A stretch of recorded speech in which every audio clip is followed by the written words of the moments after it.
region-wide. Ayoko na nga, di ko na pupuntahan. I will just study the trend of my data.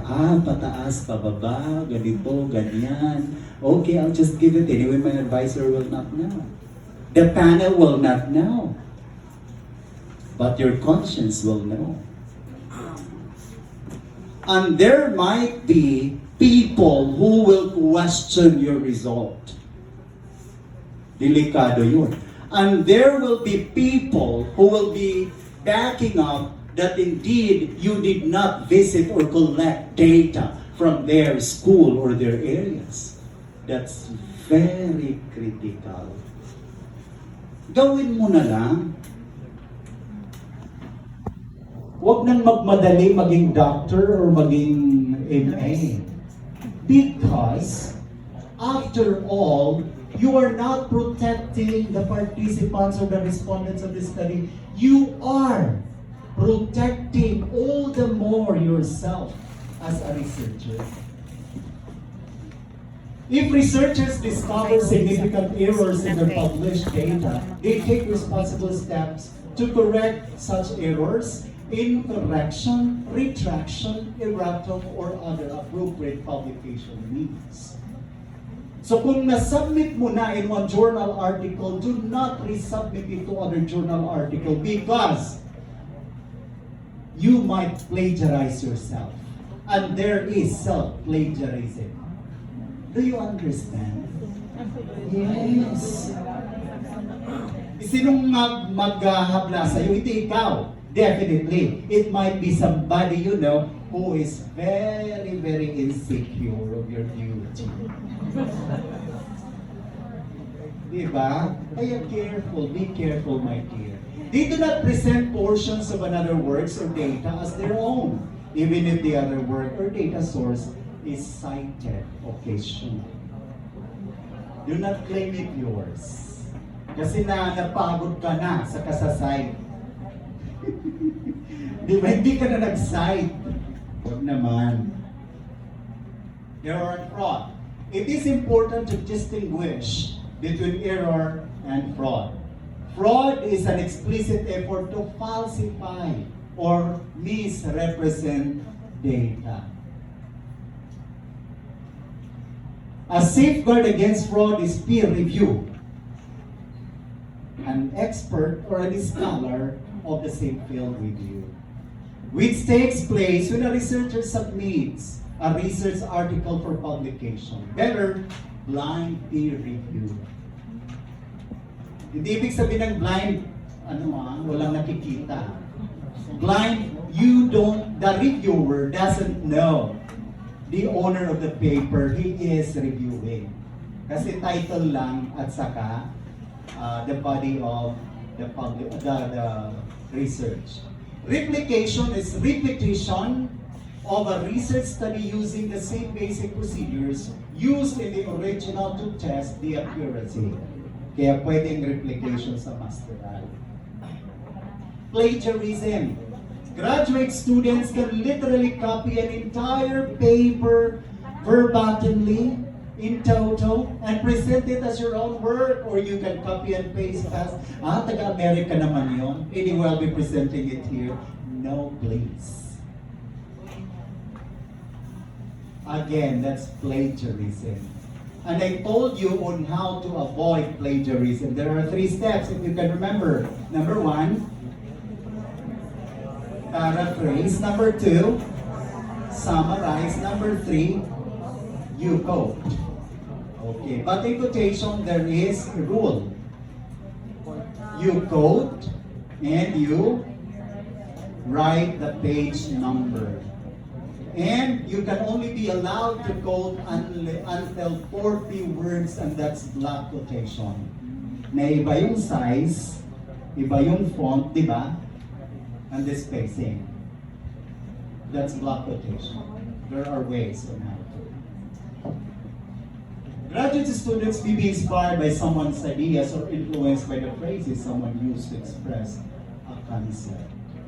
After working on project for an extended time, it can become difficult to separate your own words and ideas from those that come to you from outside sources. So better read first the line and come up with your own para hindi ka makasuhan ng plagiarism. Okay, these are also examples. Okay, research is a privilege, not a right. The well-being of the participant is paramount. So that's ethics in research. Thank you.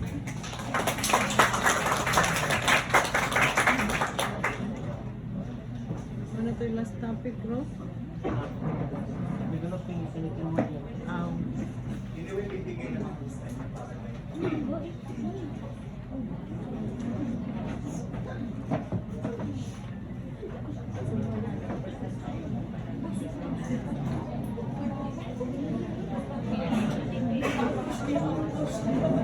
Now, let's come to the outcomes of your research. Output or the end direction of your research. Diba kasi, in every research, you are asked on the outcomes. When we say outcomes, it's not per se the module, for example, that you have used. Output pa lang yan. Pag sinabi nating outcomes, ilan ang gumamit niyan? For example, gumawa ka ng SIM. How many schools use that? That becomes the outcomes of your paper or research. Kasi pwede kang magano pwedeng, kaya nga you should know your rights as a researcher. Anong gagawin mo pag nag-research ka with a developed technology, for example? Dapat gawin mo kung anong nararapat. Ha? There are policies that would talk about your products, your invention, your innovation, and your utility model. Dapat alam mo kung anong gagawin mo. Pila po ni kakilo. Let us talk about utility model. The thing here is secure exclusive rights to your innovation. Register your utility model. A registrable utility model is any technical solution to a problem in any field of human activity, which is new and industrially applicable. It may or may not have an inventive step, unlike the patentable object. We will talk about patenting. The benefits of having the utility model. A utility model allows the right holder to prevent others from commercially using the registered UN without his authorization. You already have the right. Imagine. Halimbawa, paggawa for example, ice cream from taro. Diba? Kahit ano pa lang, kahit yung hindi pa tapos yung research, ipa-UN mo na para magkaroon ka ng karapatan, ng rights. Kasi pwedeng kopyahin ng iba yan. Mas mabilis ang UN kaysa sa patent. Kasi maraming requisites for patenting. Okay. Registrability report compared with invention patents, it is relatively inexpensive compared to patenting. Faster to obtain and with less stringent patentability requirements. Kahit 1 week kaya ng UN. Any technical solution of a problem in any field of human activity which is new and industrially applicable shall be registrable. The provisions regarding non-patentable inventions as provided for in Part 2, Rule 202, anyway, bibigyan ko naman kayo nito. Candidate number 1. A utility model is entitled to 7 years of protection from the date of filing with no possibility of renewal. 7 years. Yayaman ka niya. Diba? Patent. Secure exclusive rights to your invention. Kanina, innovation sa UN. Ngayon, invention. Apply for grant of patent. Bibilin, basta mag-award din. Lakaw ka? Oo, ako lang sa rin. Naka-circle. Sama na yung sila. Circle lang. Circle.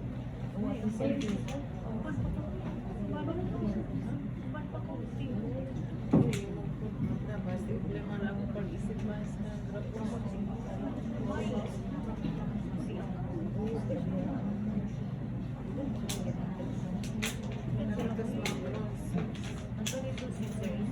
Disclaimer lang, because I was just told Wednesday, ang daming babasahin, kaya hindi ko na nalagay sa PowerPoint. I'm sorry. And hindi pa ako umuwi 1 week na. Dire-diretso ako dito kasi nakakaya kay Ma'am Bel. Kaya pinilit ko talagang pumunta. Kaya hindi ko na nalagay sa PowerPoint. Okay. For patenting, for patent, secure exclusive rights to your invention and apply for grant of patent. An invention patent is a government-issued grant. Again, this is under IPO field. Bestowing an exclusive right to an inventor over a product or process that provides any technical solution to a problem in any field of human activity which is new, inventive, and industrially applicable. Para hindi manakaw. The Intellectual Property Code of the Philippines sets the 3 conditions for an invention to be deemed patentable. It has to be new. Kaya huwag niyo munang i-present. Baka nakawin pa yan, maunahan ka. Involves an inventive step and industrially applicable. Like the shared industry, engineering, research, kung meron kayo.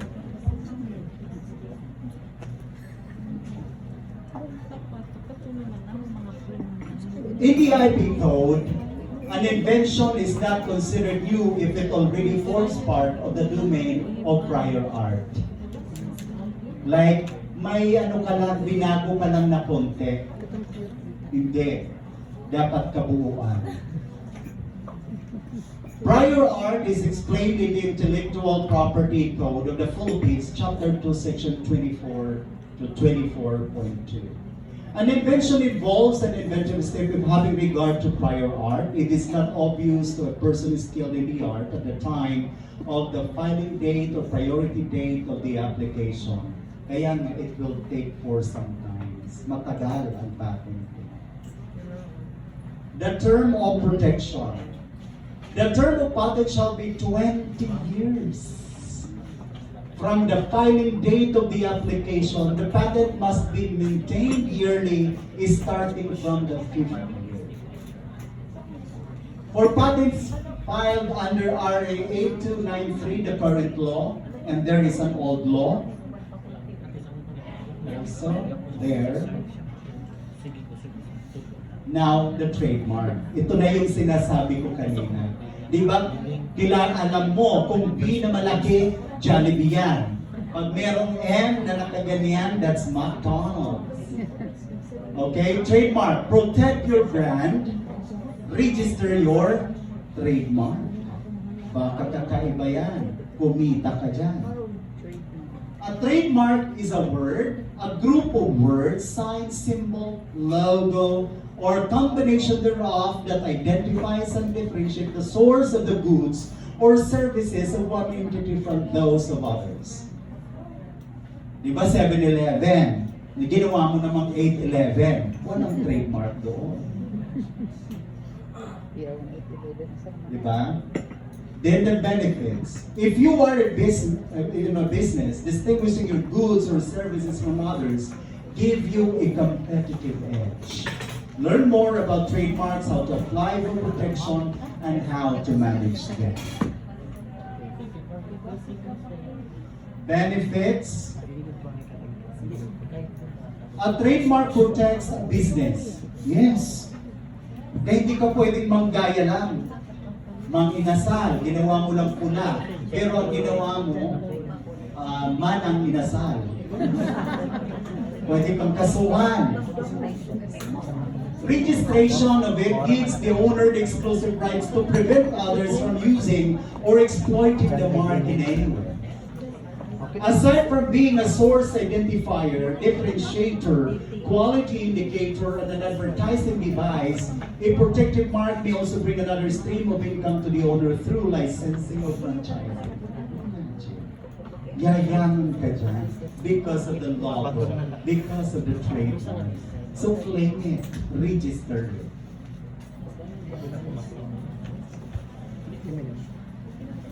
The Intellectual Property Code of the Philippines prescribes grounds for non-registrability.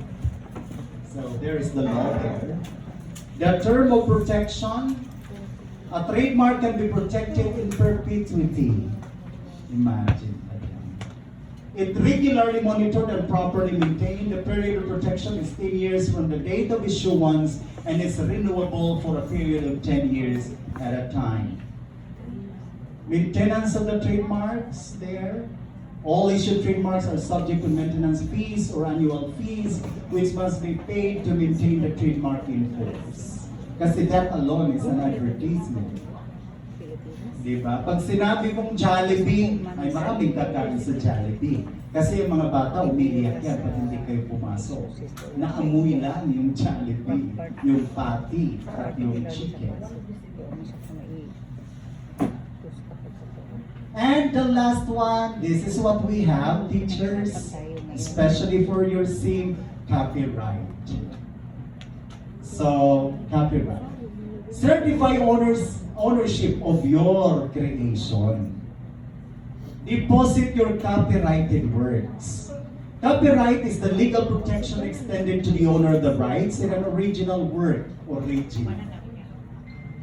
Refers to every production in the literary, scientific. Ayun na.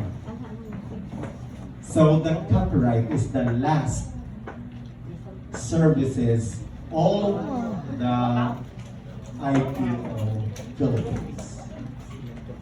So you got to submit it to the IPO for your original document to be copyrighted. Mayroon ka ng karapatan sa libro or sa SIM na ginawa mo. Diba? Huwag kang magpagamit ng SIM, instructional materials, na hindi mo pa ipinapa-IPO for copyright. Kasi pwedeng nakawin ka. At kikita ka dyan. Maraming. Thank you and good afternoon.